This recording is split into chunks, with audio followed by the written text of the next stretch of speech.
Okay. The COVID-19 pandemics made adapting to such harrowing circumstances and returning to our normal ways of living near impossible. This is especially true for countries like Vietnam, where factors like deteriorating government response have concerning implications on its people. With cities under strict lockdown and multiple delays in vaccination rollout, all industries and sectors of society have had to shift online. One of these in Vietnam being the education system, where the pandemics exposed the country's widespread lack of training and infrastructure for teaching and learning on all school stakeholders, and has introduced the threatening prospect of closure and bankruptcy. A prominent institution that suffered a lot from this pandemic is IPP IELTS, an English learning center that specializes in IELTS preparation. Now, this company, IPP, faces three main problems. One, its subscription rates are dropping. Two, their quality of teaching and learning is declining. And three, their sources of revenue are depleting. Overall, COVID's harmed Vietnam's education sector, with IPP in particular facing numerous bad consequences if they aren't able to creatively adapt their business strategies to the pandemic. So we looked further into three main areas of this problem. One, the education system. Two, the English industry. And three, the company, IPP. Now, for the Vietnamese education system, we studied their English curriculum and teaching methods. For their general education level, English is a compulsory subject starting from grade 3. This then gives students sufficient time to master basic English skills, especially since English is also being taught in the tertiary level.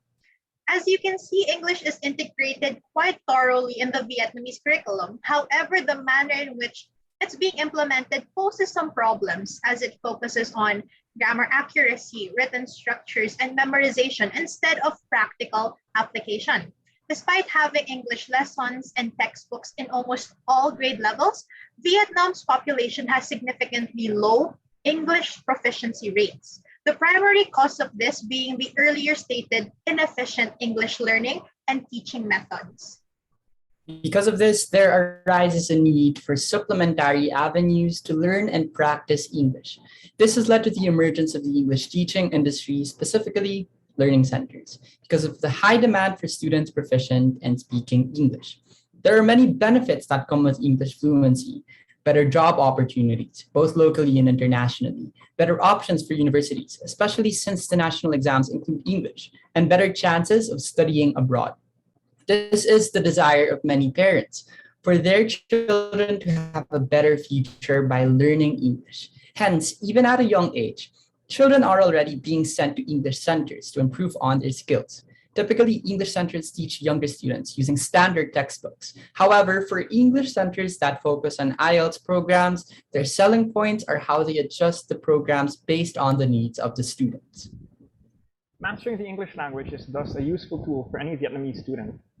But there are quite a few lapses in the curriculum they took. So this is where IPP comes in. They're one of the best English learning centers in Vietnam. But despite all that, there are still a few problems. IPP has 4 principal strengths that attract prospective students. Firstly, they specialize in the IELTS preparation.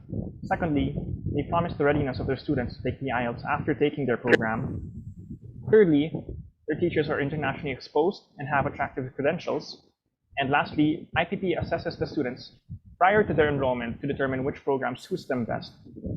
But despite all those benefits, though, there are still a few problems left unsolved because of the onslaught of the pandemic. Firstly, IPP had to migrate platforms and shift to online learning. Secondly, given the online setup, people visit the internet instead. But IPP's website isn't completely user-friendly and it's difficult to navigate. thirdly, the program offerings aren't completely elaborated in the website, and the differences between the several programs offered by IPP are difficult to understand. Fourthly, there is no emphasis on the online learning setup in their website, which shows their unpreparedness. Fifthly, student engagement in their programs have significantly decreased, which is partly the cause of the 6th problem, the lack of preparedness among IPP's teachers. And because of that, they also underperform. And so now here we see that the amount of problems outnumber the amount of benefits that IPP maintains. Let's take a look at how other English learning resources are performing compared to IPP. If you compare the amount of students in other English learning centers, IPP falls short by the hundreds. Moreover, the average tuition fee of IPP is significantly more expensive than other centers. IPP has no scholarship offerings either. The other language schools do offer scholarships to students, which encourages them to apply for their programs. And other English learning centers offer learning methods outside the usual classroom setup, such as extracurricular activities and seminars, which IPP doesn't. So upon assessing Vietnam's education, the English instruction in particular, the market for supplementary English centers, and a deep dive into IPP as a company and their offerings, we find ourselves with an interesting student-centered insight. Vietnamese students want to master English because it helps them secure a better future. It opens the door to better job opportunities, admission to universities, and especially studying abroad. This is easier said than done, though, due to one, Vietnam's poor English education, and two, the oversaturation of English centers in the market. This means that students are ill-equipped to learn the language from a very young age and cannot easily determine which supplementary English resources are best for them. So in order to help IPP address this insight, we thought of a bunch of initial solutions for the company. First, we thought of launching a phone app. This helps drive student engagement with its easy access, but we decided that the first priority should be the current online system. Second, we thought of expanding IPP as an online course abroad. This would help expand its reach, but it will be harder to execute. Last, we considered to make IPP a learning consulting firm. This helps use our teachers' expertise, but it overshadows our scope. It also requires considerable effort to execute. With these options, we came out with something that will best suit IPP's current needs in a holistic approach. Our main focus for the recommendations is in supporting students and teachers from start to finish. With IPP's objectives, we, Caleb, Jamie, Pio, and Fran came up with a program that will enable IPP to execute its goals within the timeframe considered. Introducing IPP 2.0, the IPP Preparedness Program. IPP 2.0 has 4 phases: awareness, consideration, conversion, and loyalty. The awareness phase includes the rebranding and improved marketing of IPP, which piques the students' interest. After attracting students to IPP, there comes the consideration phase, and here they encounter the modified programs and new services. Afterwards, they immerse themselves fully into IPP's program offerings. And then finally, fourth phase comes into the picture once students have completed IPP's programs and are satisfied by the service rendered to them.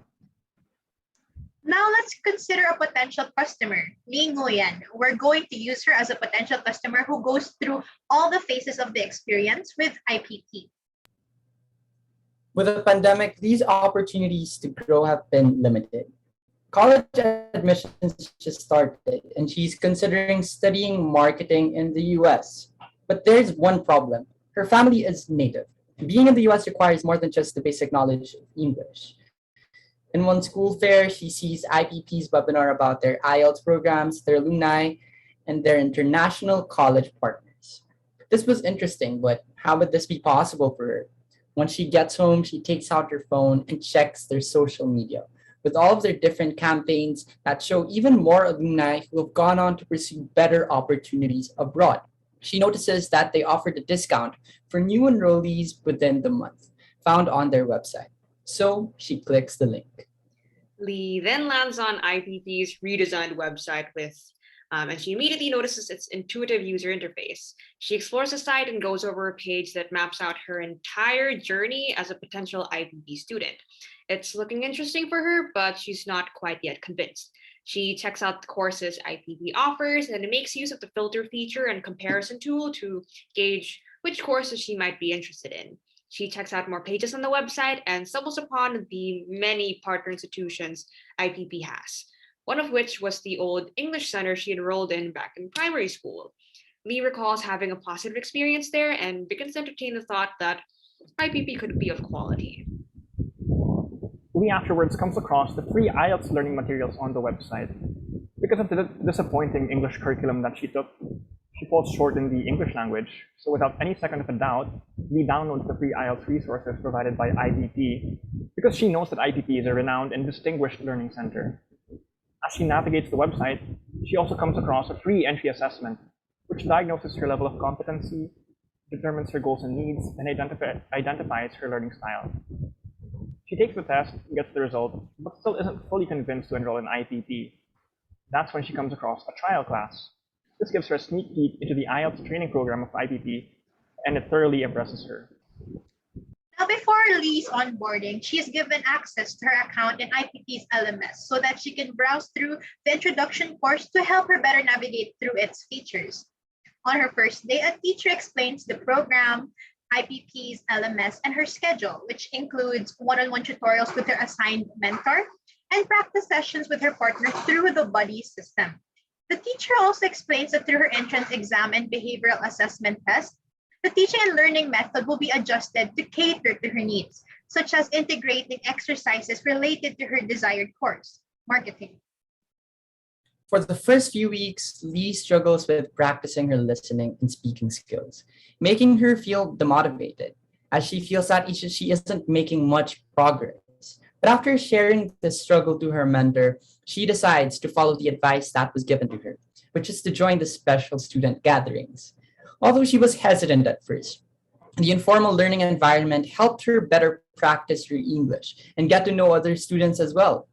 Through this gathering, she feels more confident in the practice sessions with her partner and even signs up for the culminating activity, where she will be paired with a student from abroad to master conversational English. A month into IPP, her mentor schedules a feedback session to see how she is doing. Lee feels reassured that the comments she shared with her mentor will be addressed by the L&D department to make her online learning experience more enjoyable. The teachers will be continuously trained based on the feedback gathered by Lee and the other students so that they can adjust their teaching methods. Lee then passes the IELTS exam, and she feels grateful and indebted to IPP. She seeks IPP's help again to assist her in coordinating with IPP's partner academic institutions. So IPP gives her the career assistance that she needs and extends the educational support even after she has finished the program. She is accepted to the school she's been dreaming of entering, and eventually she graduates. And now she's a successful woman, and it all began with her unexpected journey with IPP. Years later, IPP contacts her to give a talk on her experience with IPP. Several kids are inspired by her story and slowly venture into exploring IPP's offerings. Then the cycle repeats. A new Lee Nguyen story is made, then another Lee story, and then another. That's what our recommendations propose, but how will we execute these within 6 months? In the first 2 months, we take care of all the logistical concerns, including partnerships, training, and redesigning. In the next 2 months, we execute our new online setup and begin promoting it through discounts and trial textbooks. We use our current partners to help us release our materials. By the end of this period, we get feedback from the students on this new experience. For the last 2 months, we will prioritize the IPP Bootcamp, which is our one-day synthesized course for those who still want to try it out before the summer starts. If you've noticed, we have different social media themes for each month, which spikes in the 3rd and 4th month, as this is when we plan to reach the most students. Overall, IPP 2.0 is an intelligent way to go around the problems inevitably imposed by the pandemic by modifying the current programs and creating new ones that complement the old. These changes are projected to create a more sustainable and lifelong system that addresses the problems that both students and teachers of IPP face from start to finish. Thank you.